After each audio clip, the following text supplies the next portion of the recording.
Welcome to The Explainer. I am absolutely thrilled you're joining us today because we're diving into one of the most fascinating intersections of human knowledge. We're talking about the timeless dialogue between ancient wisdom and modern scientific understanding, specifically Ayurveda and modern science. If you love seeing how massive systemic frameworks can completely flip your perspective on something as basic as human health, well, you are in the exact right place. So let's just jump right in.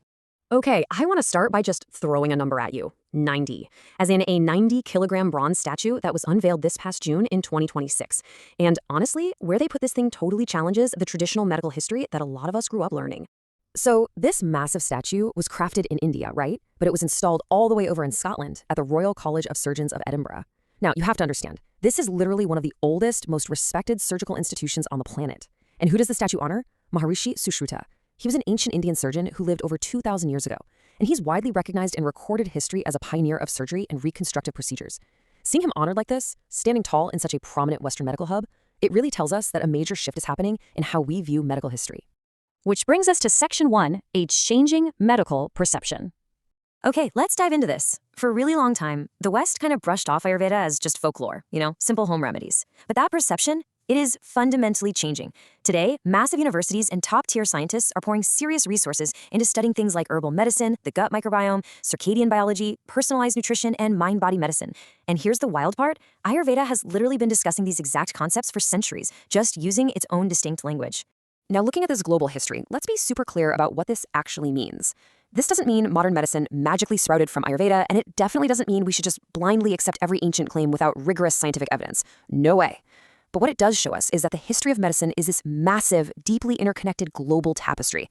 It's way broader than the standard textbook history we were all taught. Moving right along to Section 2, two views of reality. Long before we had high-tech microscopes or sterile labs, civilizations everywhere were obsessed with answering one universal question. What actually is health? Well, ancient India's answer to that fundamental question was Ayurveda. If you translate it, it literally means the science of life. It was their comprehensive framework to observe and really optimize human existence. And this is where things get so cool, because it perfectly highlights the difference between these two worlds. Think about it. They're looking at the exact same human body, the exact same biological reality, but through completely different lenses. Modern biology uses this incredible microlens, right? Zooming in on cells, genes, proteins, and super specific biochemical pathways. Ayurveda, on the other hand, zooms way out. It looks at living systems through a macro lens, focusing on overarching patterns, systemic biological functions, relationships, and total body balance. Let's get into Section 3, decoding the 5 elements. So according to Ayurveda, absolutely all matter expresses itself through 5 fundamental principles. You've probably heard them: earth, water, fire, air, and space. But hold on, before we go any further, we really need to demystify these terms. Ayurveda is absolutely not claiming your body is physically stuffed with potting soil or literal blazing flames, not at all. These are metaphors. It's an ancient poetic language used to categorize some very complex biological phenomena.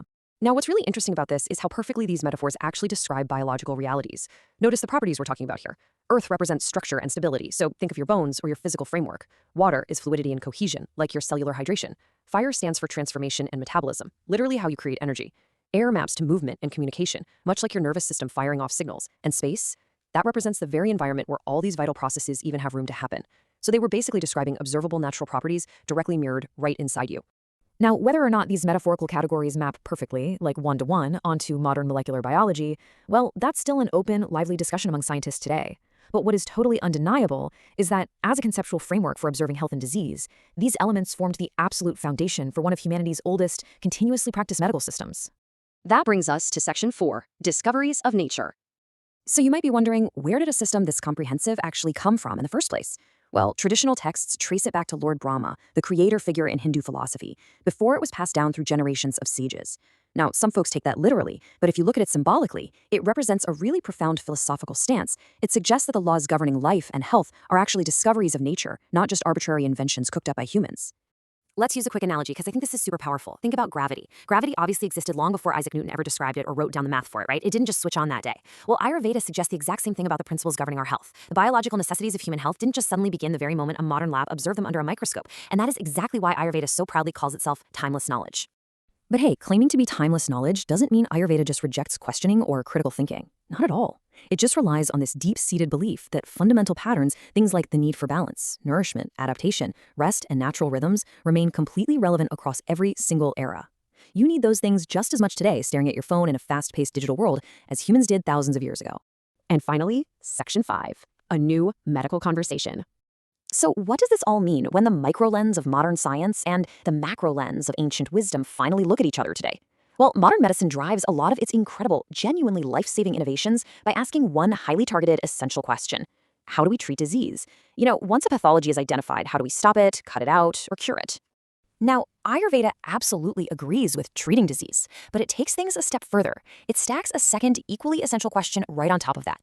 How do we create the specific conditions in which health can continue to exist, long before disease even has a chance to begin? It's this incredibly proactive, systemic goal that focuses on cultivating deep resilience, rather than just waiting around to fight an illness.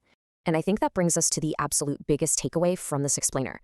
The future of medicine and how we actually understand our own bodies doesn't have to be some fierce competition between ancient wisdom and modern science. It's really more of a conversation, a continuous dialogue between the micro and the macro.